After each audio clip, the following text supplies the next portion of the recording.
Hello Rotarians, it's Randy Boissonnault coming to you from the House of Friendship at the Rotary International Convention in Birmingham. Behind me we have the End Polio Now booth in the House of Friendship. We just heard from Mia Farrow at the plenary session about her journey surviving polio, having spent time in an iron lung, the work she's now doing in Darfur through her work as UNICEF ambassador. Here's an example of an iron lung. If you can believe it, there's still iron lungs in use in Britain and a few in the United States.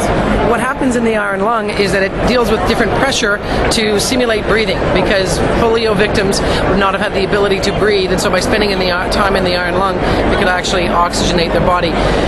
The total contribution that Bill Gates and Melinda have made to polio eradication is now up to $355 million. We've raised our matching target to $200 million. So our club and all the clubs we are connected to, and indeed all the clubs in the Rotary family, need to make their contributions to get to that $200 million so that we can close the last inch and eradicate polio. As the signs say, and as the pins say, it's time to end polio now. From Rotary International in Birmingham, I'm Randy Boissonnault. Have a great Rotary week.